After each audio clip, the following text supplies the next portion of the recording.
আজকের গোটা ভারতবর্ষের প্রায় 10 লক্ষ একর জমি আছে। এই 10 লক্ষ একর জমিতে বুড়ো থাবা বসিয়েছে।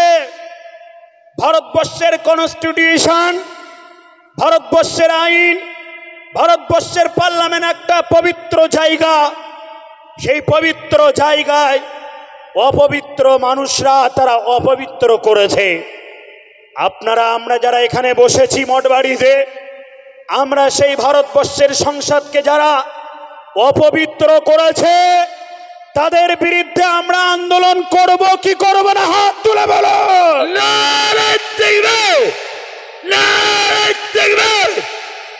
সম্মানিত আমার ভাইরা, সেই অপবিত্র জায়গা সংসদ ভবনকে পবিত্র বানাতে গোটা ভারতবর্ষের 29টি রাজ্যের আপমার জনসাধারণ তারা ঐক্যবদ্ধের ডাক দিয়েছে। আমাদের এই আন্দোলন কোনো হিন্দুদের বিরুদ্ধে আন্দোলন নয়, রাজনৈতিক নেতা কর্মীদের বিরুদ্ধে নয়, পুলিশ প্রশাসনের বিরুদ্ধে নয়। আমাদের এই আন্দোলন সংবিধান বাঁচানোর আন্দোলন। আমাদের এই আন্দোলন সংসদ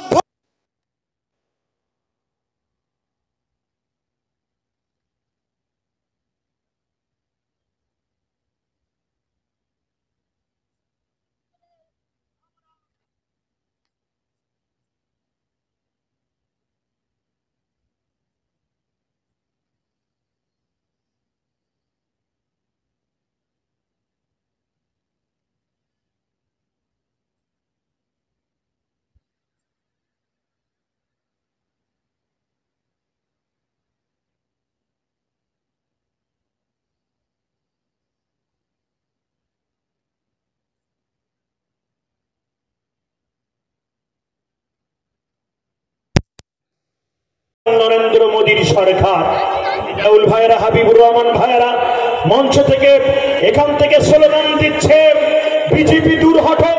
আমরা কেন বলছি এই বিজেপি যে সরকার বর্তমান চলছে, এই সরকারের আমলে আমরা জানি ভারতবর্ষের এই অধ্যায়ন 1913, 1923, 1947, 1954, 1995 এর মতো আইন কারুর ক্ষমতা হয়নি ওয়াকফ সংশোধনীয় বিলটা কালা কানুন, কালা আইনে পরিবর্তন করা। দুঃসাহস তারা দেখিয়েছে।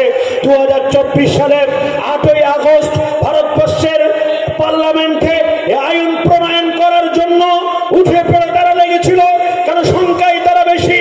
গায়ের জোর দেখিয়ে বাবা সাহেব আম্বেদকরের সেই সংবিধান, যে সংবিধানকে আমরা মাথায় করে রাখি, আমার নবীজি বিদায় হজে 10 লক্ষ সাহাবীদের সামনে বলেছিল হুব্বুল ওয়াতান ওয়া ঈমানুন, দেশকে তোমরা ভালোবাসবে, দেশের সংহতি রক্ষা করবে, দেশের সাম্য ঐক্য ভ্রাতৃত্ব রক্ষা করবে, দেশের সম্প্রীতি রক্ষা করবে, অন্য ধর্মের মানুষদেরকে তোমরা রেসপেক্ট করবে, শ্রদ্ধা করবে। আমরা সেই নবীজির শেখানো সেই তাহজিব তামাদ্দুরের উপরে কামাত এবং প্রতিষ্ঠিত আছি। আমার নবীজি বলেছে দেশকে তোমরা প্রেম করবে। তাই খান আব্দুল গফফার, যাকে সীমান্ত গান্ধী বলা হতো, স্বাধীনতা বিপ্লবীর মহান নেতা মোহনদাস করমচাঁদী গান্ধীর সাথে ভারত ছাড়ো আন্দোলনে শরীক হয়েছিল।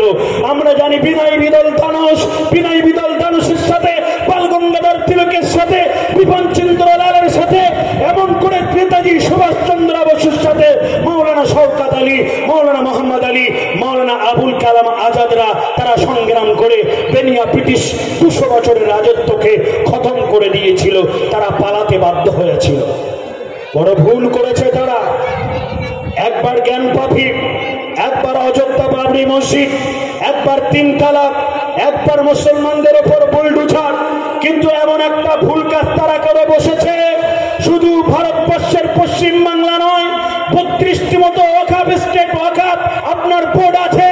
এই 32টি রাজ্যে এবং 29টি রাজ্যে 32টা ওয়াকফ বোর্ড পরিচালিত। যেখানে যেখানে মানুষ আছে, ইমানদার মুসলমানরা শুধু নয়, হিন্দু ভাইরা তারাও আমাদের সাথে কাঁধে কাঁধ মিলিয়ে প্রত্যেক দিন আমাদের 4টে থেকে 5টা করে প্রোগ্রাম থাকছে। একবার শঙ্কর চ্যাটার্জির মতো মানুষ, একবার অনন্ত রায়ের মতো মানুষ, একবার বিভিন্ন কোর্টের উকিলরা আমাদের সাথে গলা মিলিয়ে তারাও বক্তব্য রাখতে। চলুন, আপনারা এগিয়ে চলুন। কেন? আপনাদের দাবি ন্যায্য দাবি। আপনাদের বাপ দাদুরা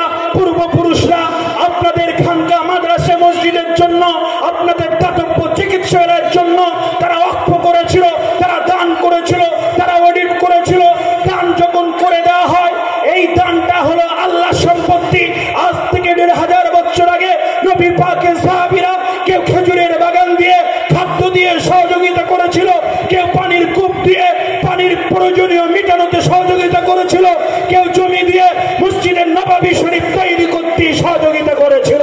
আমার নবী পাকের উত্তরসূরিরা আজও পর্যন্ত খাদ্য বস্ত্র অন্ন বাসস্থান চিকিৎসার জন্য শিক্ষার জন্য হিন্দু দেখিনি মুসলিম দেখিনি তারা তাদের সম্পত্তিগুলো অক্ষ করে গিয়েছে।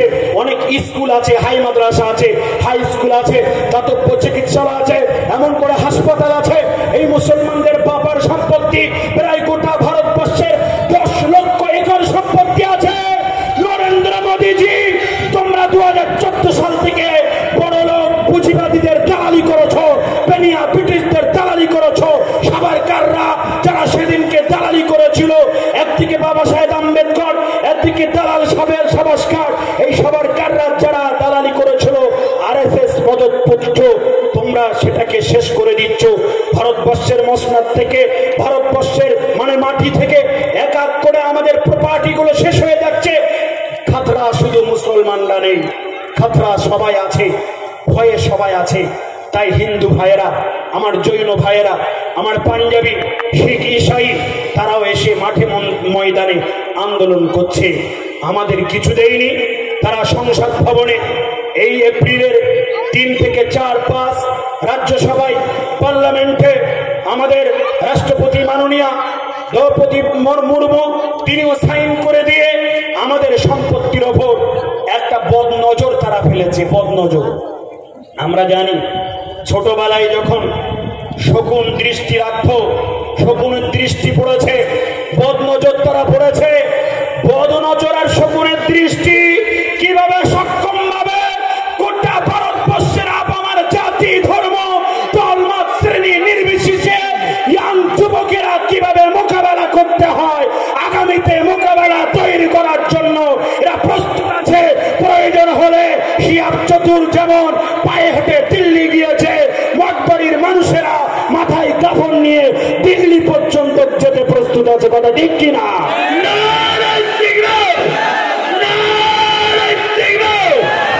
সম্মানিত শ্রোতাবৃন্দ, আমি আমার বক্তব্য দীর্ঘায়ু করব না।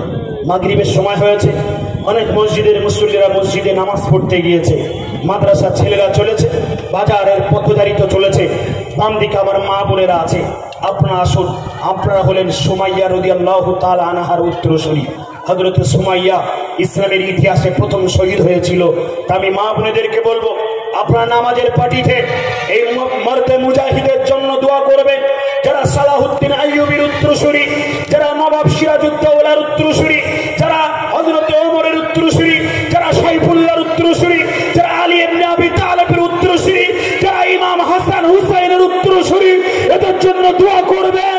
এরা যেন জীবনে এক ফোঁটা রক্তবিন্দু থাকতে ওয়াকফ এই কালা কানুন, কালা আইন আবার আগামী দিনে যাতে প্রত্যাহার করে, এই প্রত্যাহারের জন্য গোটা ভারতবর্ষের প্রায় 40 কোটির মতো মানুষ সেদিনকে কিন্তু পথে নামবে।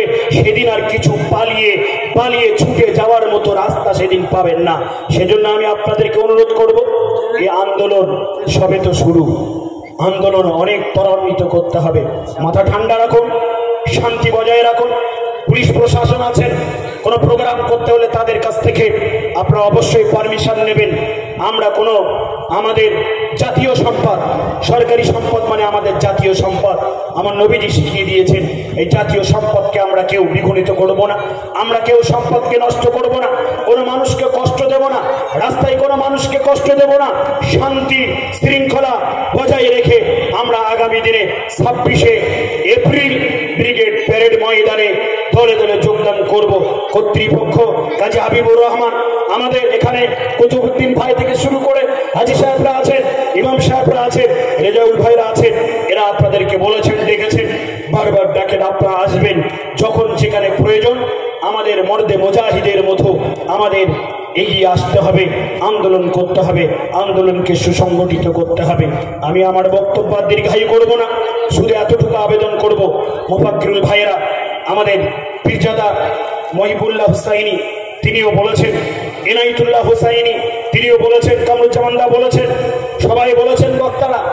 আমি আপনাদেরকে আর বলবো না ওদিকে, শুধু এতটুকু কথা বলবো, ওরা পায়তারা মারছে, এই পায়তারাকে আমাদের সকলকে ঐক্যবদ্ধভাবে এই 10 লক্ষ একর জমিকে আমাদের রক্ষা করতে হবে, এটাই হলো আমাদের মূল ইমানের দাবি।